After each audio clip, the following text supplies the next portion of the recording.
Shalom, shalom mes frères et sœurs. Me revoici encore ce soir devant vous pour continuer la suivi de notre leçon. Parce que nous sommes dans l'école de découverte, nous ne devons jamais oublier.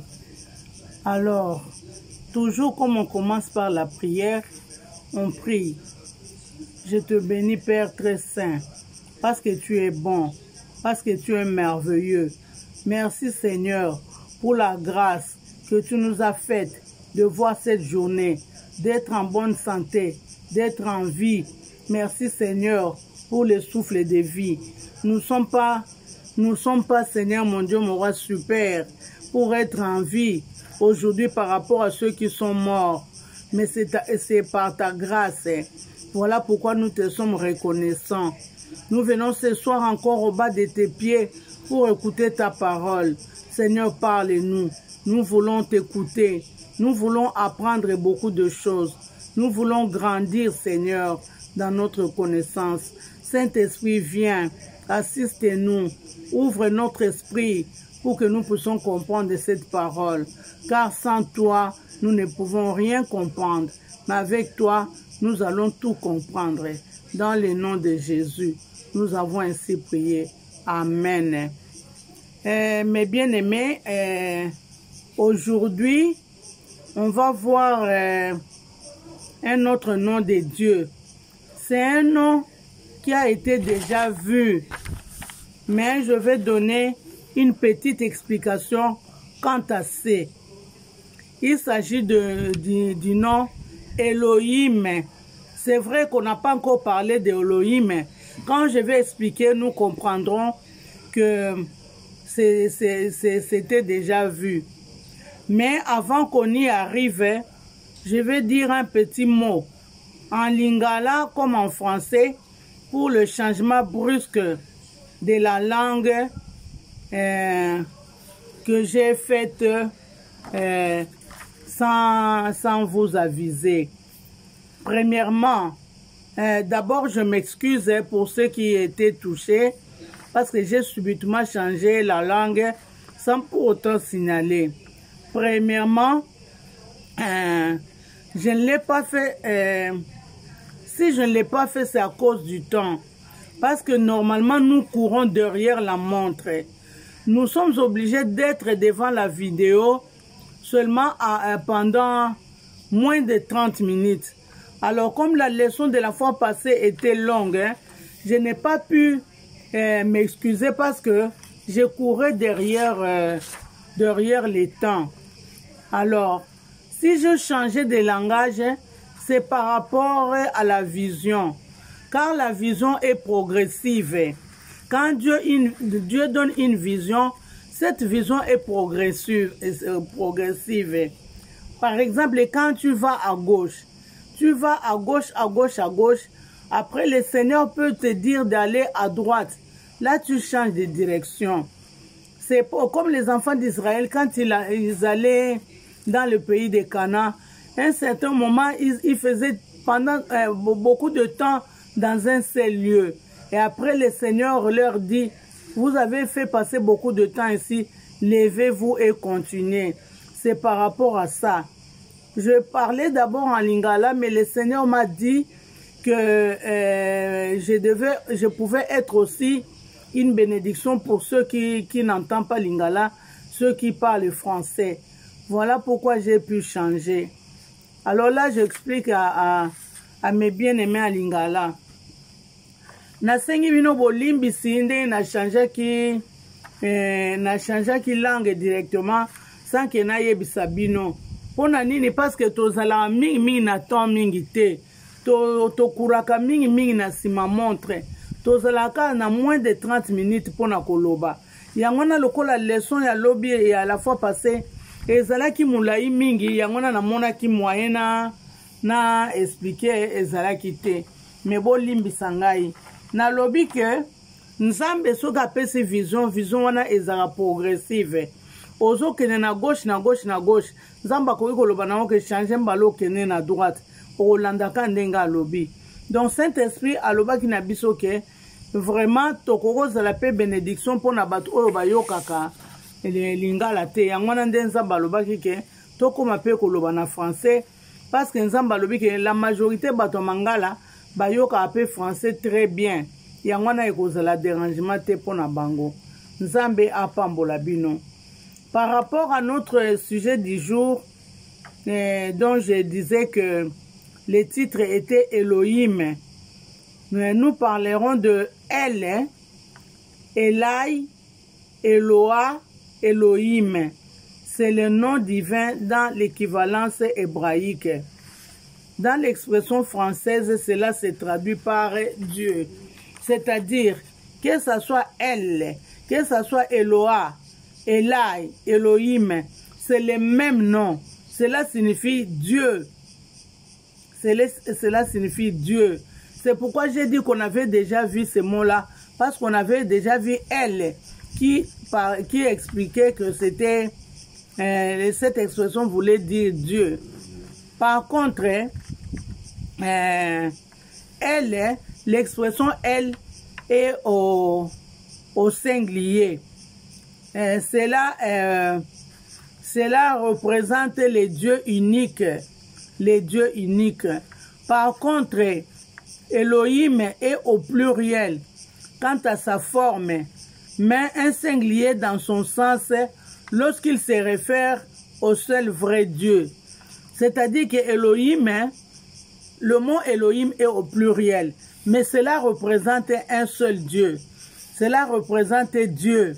Nous allons prendre l'exemple dans le livre de Genèse, chapitre 1, verset 26.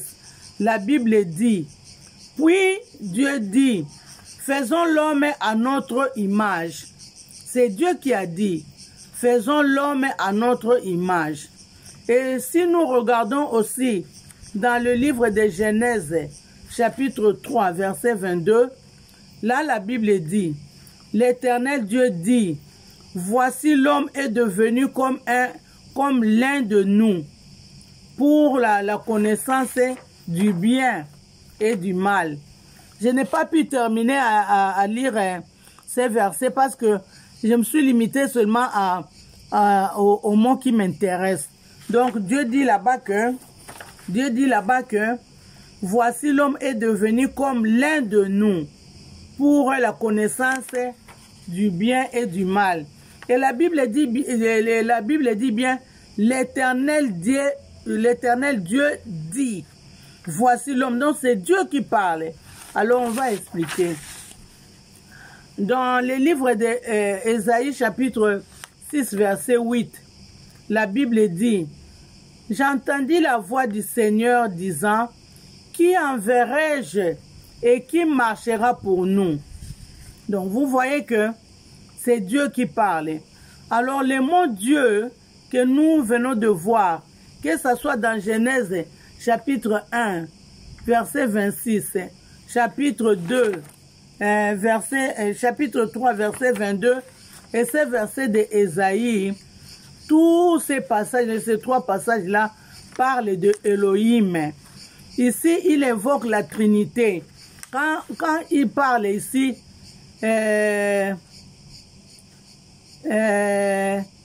qui enverrai-je et qui marchera pour nous? Quand il parle comme ça, il sous-entend la Trinité. C'est-à-dire, il parle du Père, du Fils et du Saint-Esprit. C'est-à-dire, cette expression exprime une plénitude, la plénitude de Dieu. La plénitude de Dieu, c'est-à-dire Père, Fils et Saint-Esprit. Et ça parle aussi de la majesté de Dieu. Cela parle aussi de la majesté de Dieu.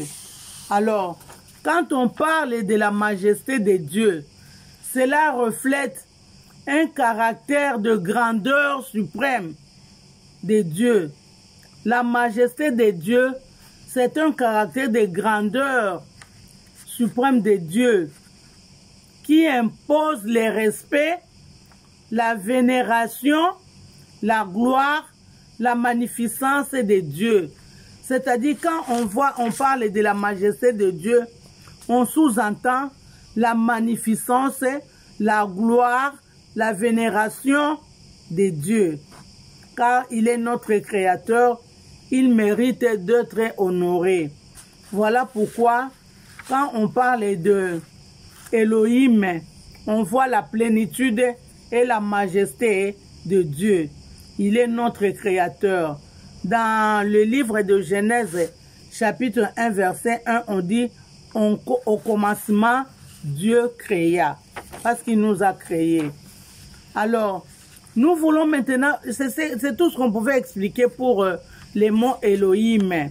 Donc, c'est au pluriel, mais cela explique seulement les mots Dieu. Cela veut dire Dieu.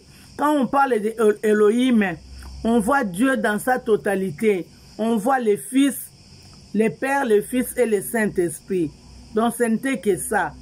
Mais nous voulons faire une petite récapitulation pour ceux qui viennent d'arriver, c'est-à-dire ceux qui n'avaient pas suivi le début de ces chapitres. Je ne sais pas avec le temps si je serai à mesure de tout dire, mais nous sommes en train de parler de Dieu. Donc le chapitre que nous sommes en train de développer s'appelle Dieu. On avait d'abord parlé de l'existence de Dieu.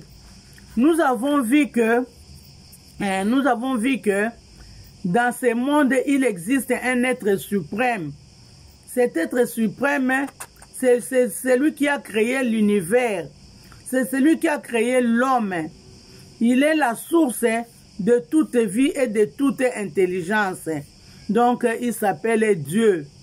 Bien qu'il y a un groupe de personnes qui s'opposent à l'existence de Dieu, ces gens-là, ils nient la présence de Dieu.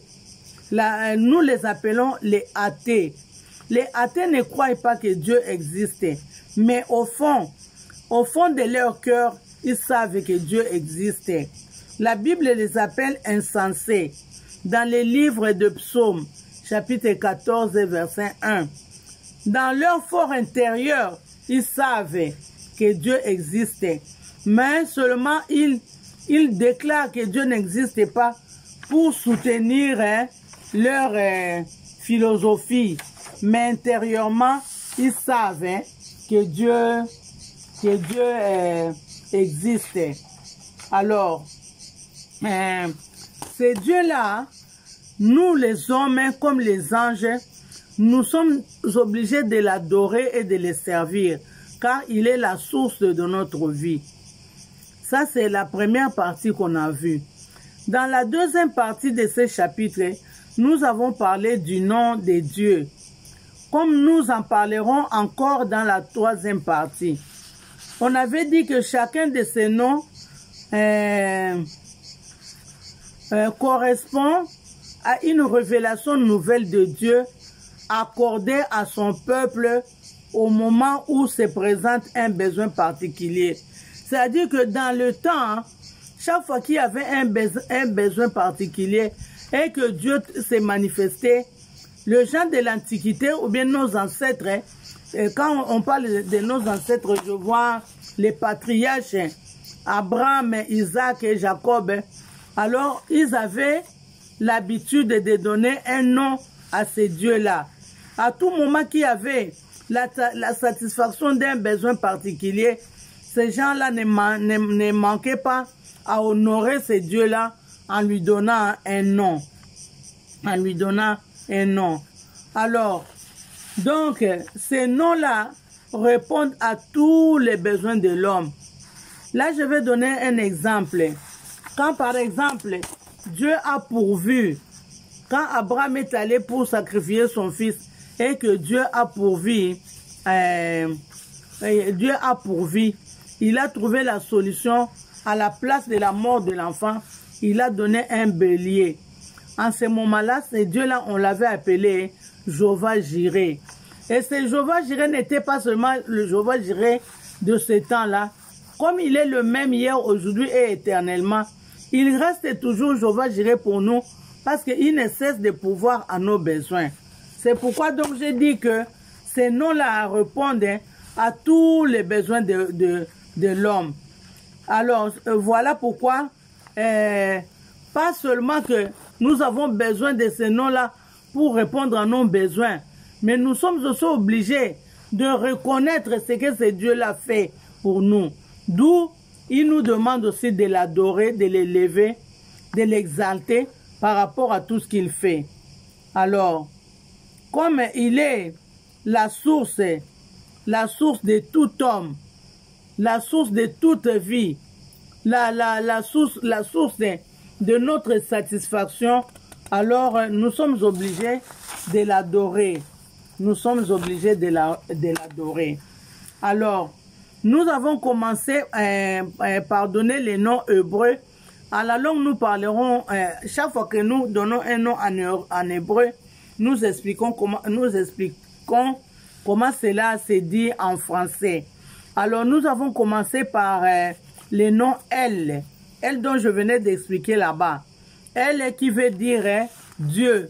Quand on parle de El, c'est en hébreu. Dieu, c'est en français. Alors, El, c'est-à-dire que quand on parle de El, c'est une forme simple. C'est une forme simple. Alors, nous avons ajouté encore d'autres qualifications à cette forme simple pour faire de cela une forme composée. Donc, on a ajouté à ce mot Elle quelques qualifications. Par exemple, nous avons parlé de El Elyon. Nous avons parlé de El Elyon qui signifie les dieux très hauts. Les dieux très hauts. Les dieux qui est assis au-dessus de toutes principautés, au-dessus de toutes choses. Alors, l'histoire de ce nom-là, El Elyon, se trouve dans le livre de Genèse, chapitre 14, versets 17 à 20. Mais en tout cas, pour avoir une bonne compréhension, nous avons toujours préféré commencer la lecture au début, c'est-à-dire commençant le verset 14 au chapitre 1, le chapitre 14, verset 1 jusqu'au verset 20. Alors là, on nous donne l'histoire de 4 rois. Il y avait 4 rois qui avaient dominé 5 rois. Donc 4 pays qui avaient dominé 5 pays pendant plus de 10 ans. Alors les pays là, dans les 5 pays qu'ils ont dominés, il y avait aussi la présence de Sodome. Pourquoi nous parlons de Sodome? Parce que nous connaissons l'histoire de Sodome. Nous savons qu'Abraham avait un neveu qui s'appelait Lot et qui habitait Sodome. Alors, ces pays-là, Sodome faisait partie des 5 pays qui ont été dominés par les 4 rois. Alors, ils ont été dominés, ils étaient dominés par ces rois pendant plus de 10 ans.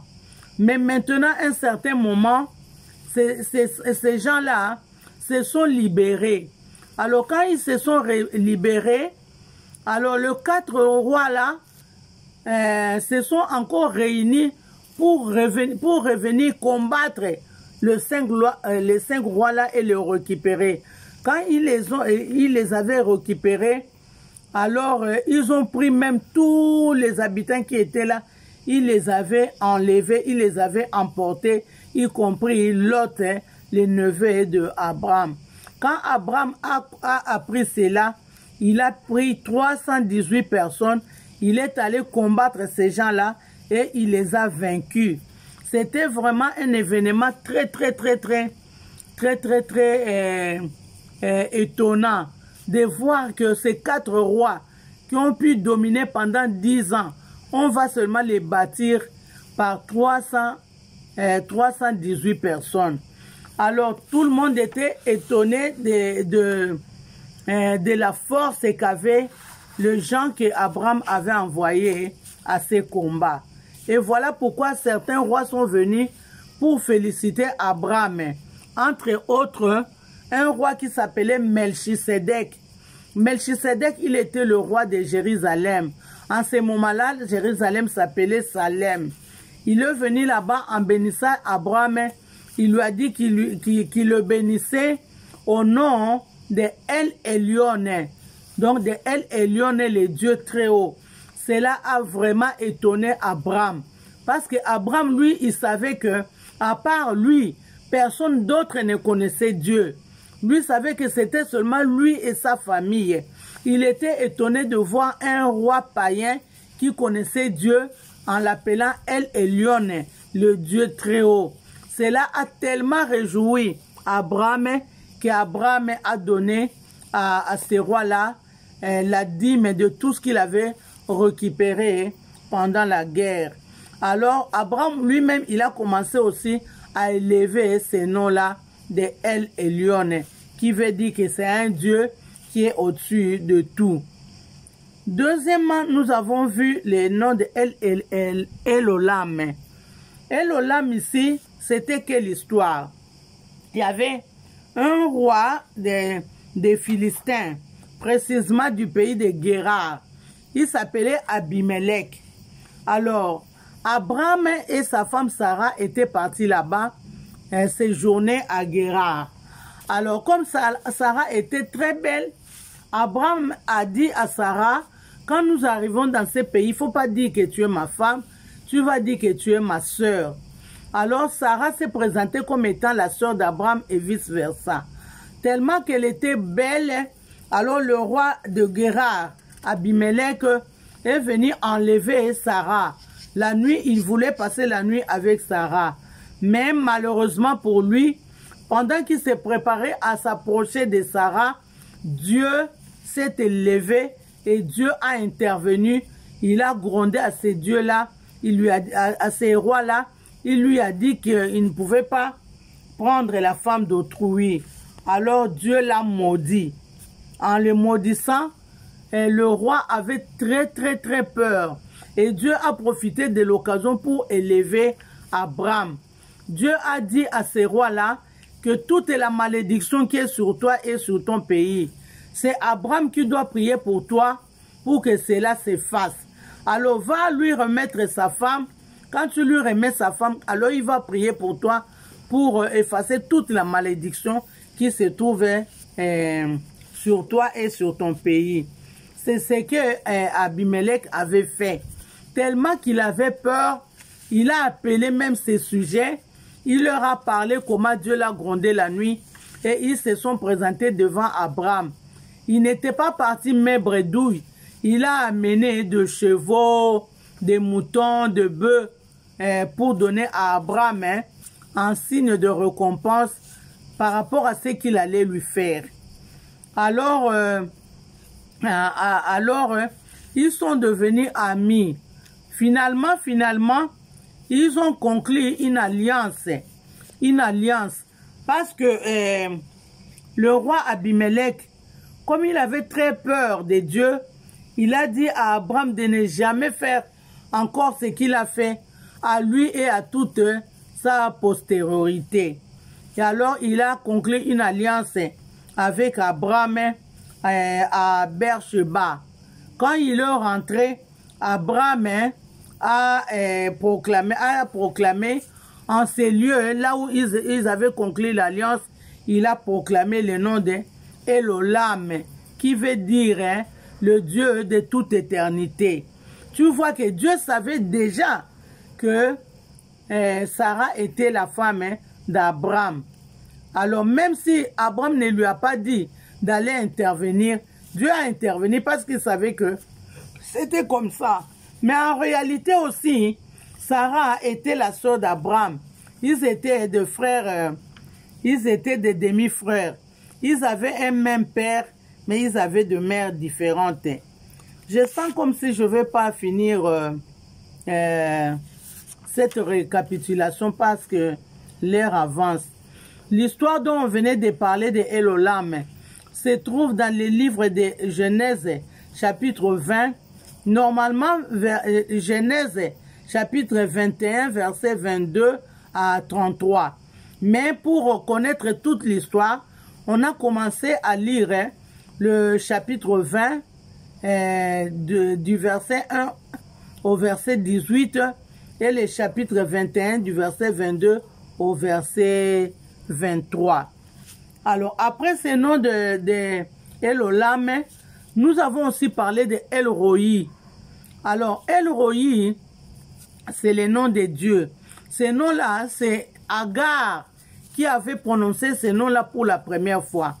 Parce que comme Sarah était stérile, elle avait livré Agar à sortir avec son mari parce qu'elle avait dit que si Agar pouvait avoir un enfant, cet enfant-là va lui appartenir. Alors, quand Agar a senti qu'elle était devenue enceinte, elle a commencé à regarder Sarah avec mépris. Et cela a commencé à attrister Sarah. Sarah a posé les problèmes à son mari. Son mari a dit, ça c'est pas mon problème. D'ailleurs, tu sais qu'elle est ta servante. Traite-la comme tu veux. Et Sarah a commencé à maltraiter Agar. À un certain moment, Agar n'en pouvant plus, elle est allée se cacher, elle est allée s'isoler devant un puits d'eau. Elle était très triste. Mais pendant qu'elle était là seule, elle a entendu la voix de Dieu qui l'appelait pour lui dire qu'elle rentrait pour s'humilier aux pieds de Sarah pour lui demander pardon. Alors, ce qui l'a étonné, l'endroit où elle était, elle ne croyait pas que quelqu'un pouvait le voir. Mais Dieu l'a vu. C'est pourquoi elle a donné en ces lieux, elle a proclamé le Dieu de El Roi, qui veut dire Dieu me voit. Alors, ce Dieu-là, El Roi, il n'est pas seulement le Dieu d'Agar, il est aussi notre Dieu, parce qu'il nous voit. Tout ce que nous faisons, il nous voit. Tout ce que nous faisons, il nous voit, parce qu'il est toujours là. Tous les jours, il est éternel. Moi, je crois que pour aujourd'hui, on va se limiter ici. Je n'arrive pas à continuer, parce qu'on court derrière les temps, comme j'avais dit la fois passée. De toute façon, la fois prochaine, on terminera cette partie et puis on aura aussi un petit moment de prière. Pour aujourd'hui, on se limite ici. Que le Seigneur vous bénisse abondamment. Mes chers amis, le verset dont je venais de donner, en lingala, les gens qui parlent le lingala avaient déjà écouté toutes les explications en profondeur. Mais ici, je donnais seulement quelques idées et donnant les versets bibliques, cela vous aidera à aller voir pour comprendre la totalité de l'histoire. Alors pour ce soir, on termine ici. Que le Seigneur vous bénisse. On va prier. Père de gloire, Père de bonté, merci pour ces moments. Merci Seigneur pour ces moments, Seigneur. Tu nous as appris beaucoup de choses. Ce que je n'ai pas dit, Saint-Esprit, tu es obligé de compléter les vides dans le cœur de tes enfants. Merci Seigneur pour l'introduction de toute l'histoire que nous avons vue, parce qu'on a parlé petit à petit. Mais toi, tu es capable de compléter et de finir ce qu'on aurait pu avoir. Sois béni, sois magnifié pour ces jours. Dans le nom de Jésus, j'ai ainsi prié. Amen. Amen, amen, amen. Que le Seigneur vous bénisse abondamment. À plus. Ciao.